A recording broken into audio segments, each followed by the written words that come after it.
Assalamualaikum warahmatullahi wabarakatuh. Perkenalkan, saya Sigit Roma Rizky dari FM21B. Isma Parsi atau bisa disebut IFSF. Tujuan Isma Parsi. Isma Parsi Ikatan Senat Mahasiswa Farmasi Seluruh Indonesia adalah organisasi mahasiswa yang terbentuk konfederasi terdiri dari lembaga-lembaga kemahasiswaan dari institusi farmasi di Indonesia dan merupakan organisasi intra-universitas dan berbasis Confucian.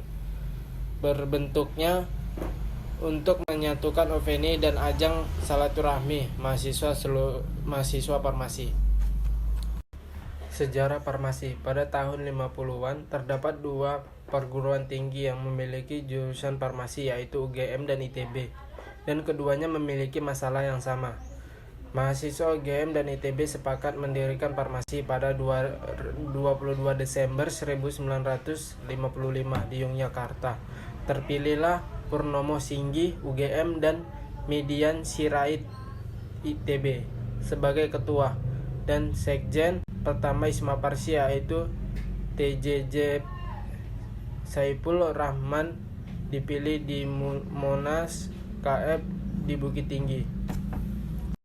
Filosofi logo Isma Parsi. Lambang Isma Parsi terbentuk oval, vertikal, dan perbandingan 2/3 dengan warna dasar hijau, tulisan dan gambar putih, dengan dua garis hijau yang merupakan lingkaran sebelah luar dengan tulisan Ikatan Senat Mahasiswa Farmasi Seluruh Indonesia yang merupakan sebelah dalam. Di tengah terdapat gambar ular melilit di piala dengan buku terbuka di bawahnya dan tulisan Isma Parsi. Aturan organisasi Isma Parsi. Konstitusi dan GBHO Isma Parsi menjadi Indonesia organisasi yang terdiri atas anggaran dasar, anggaran rumah tangga, garis besar, haluan organisasi. Struktur organisasi Isma Parsi.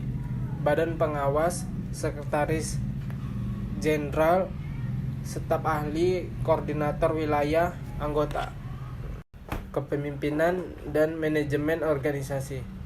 Manajemen kepemimpinan adalah sebuah keahlian berorganisasi yang terdiri dari ilmu manajemen dan leadership skill. Secara umum bisa diartikan sebagai keterampilan untuk mengatur suatu organisasi yang berbagai dengan kemampuan untuk memimpin, mengarahkan, dan motivasi dengan cara yang efisien dan efektif. Pengembangan potensi mahasiswa. Apa itu mahasiswa? Siswa pelajar, mahasiswa terpelajar. Apa peran mahasiswa? Peran mahasiswa secara teori, agen perubahan, pengontrolan sosial, penerusan bangsa, moral. Peran seorang mahasiswa, kontribusi, berkontribusi pada siapa orang tua, kampus, diri sendiri. Apa itu farmasi?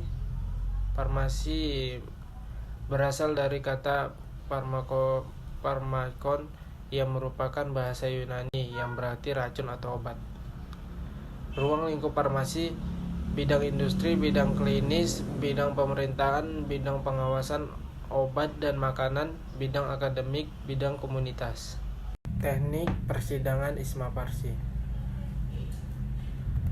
Jenis persidangan: awal sidang paripurna, pleno. Kedua, sidang paripurna. Ketiga, sidang komisi.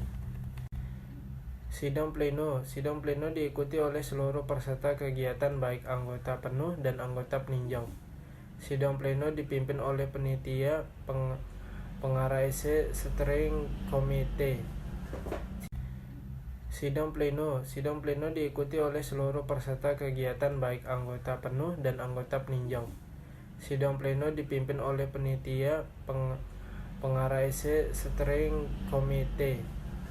Sidang pleno membahas dan menetapkan agenda, tata tertib, dan memilih pemimpin pemilihan presidium sidang tetap. Sidang premium Sidang paripurna diikuti oleh seluruh peserta kegiatan, baik anggota penuh, anggota peninjau. Sidang paripurna dipimpin oleh presidium sidang tetap. Sidang paripurna mengesahkan segala sidang komisi. Sidang komisi diikuti oleh seluruh peserta kegiatan, baik anggota penuh dan anggota peninjau yang telah dibagi ke dalam beberapa komisi. Anggota tiap komisi adalah anggota penuh dan anggota peninjau. Sidang komisi membahas materi-materi yang menjadi tugas dari komisi yang bersangkutan. Peserta sidang Isma Parsi: 1. Anggota penuh. 2. Anggota peninjau. Hak dan kewajiban anggota penuh: menaati AD atau ART serta peraturan yang ditetapkan oleh sidang, mempunyai hak suara, bicara, dan hak pilih dalam sidang. Setiap anggota penuh hanya mempunyai satu hak suara. Anggota peninjau: menaati AD dan atau ART serta peraturan yang ditetapkan oleh sidang, tidak mempunyai hak suara dan hak pilih, mempunyai hak bicara dalam sidang dengan persetujuan pemimpin sidang. Peserta sidang Isma Parsi: peserta sidang terdiri anggota penuh dan peninjau. Pimpinan sidang, tugas dan peran: menegur peserta sidang, menasihati peserta yang tidak beretika, memutuskan setiap keputusan dengan bijak, netral, dan tidak subjektif. Caregiver: seorang apoteker merupakan profesional kesehatan yang peduli dalam wujud nyata, memberikan pelayanan kefarmasian kepada pasien dan masyarakat luas. Cara caregiver di mana seorang farmasi untuk apoteker merupakan sebuah profesional di bidang kesehatan yang atau peduli farmasi yang berinteraksi langsung dengan pasien maupun masyarakat luas, meliputi peracikan pemberian konseling. Decision maker: seorang farmasis harus dapat menentukan setiap keputusan yang akan diambil mengenai hal-hal yang berada di lingkup kefarmasian yang bertujuan meningkatkan mutu dan kualitas seorang farmasis.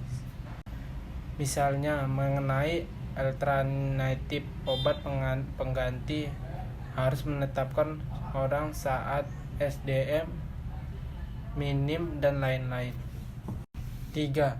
Komunitor: kemampuan komunikasi yang baik ini sangat diperlukan dalam hal seperti pelayanan informasi obat, PIO, konseling, dan edukasi obat kepada pasien dan lain-lain.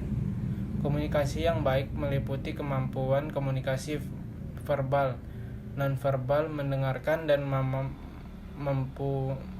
kemampuan menulis dengan menggunakan bahasa yang sesuai dengan kebutuhan pembacanya. 4. Manajer: harus dapat mengarahkan dalam hal kemampuan manajemen.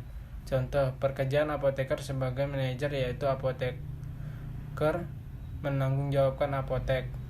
APA: kepala di instalasi farmasi rumah sakit. IFRS: manajer di industri seperti manajer quality control, QC, quality assurance, QA, produksi. 5. Leader: harus mampu menjadi seorang pemimpin. Leader mempunyai visi dan misi yang jelas dan tepat, mengambil kebijakan yang tepat untuk mengajukan institusi atau perusahaan lembaga yang dipimpinnya. Harus memiliki kemampuan yang lebih dari seorang manajer. 6. Lifelong learner: harus selalu memiliki rasa semangat belajar karena keilmuan mengenai kesehatan di farmasi terus berkembang dari waktu ke waktu sehingga di penyakit tersebut. Efek samping suatu obat yang baru diketahui saat ini setelah obat tersebut telah beredar selama beberapa lama. 7. Teacher: dituntut harus dapat menjadi pendidik baik pasien, masyarakat maupun tenaga kesehatan lainnya terkait ilmu farmasi dan kesehatan. Apoteker harus mampu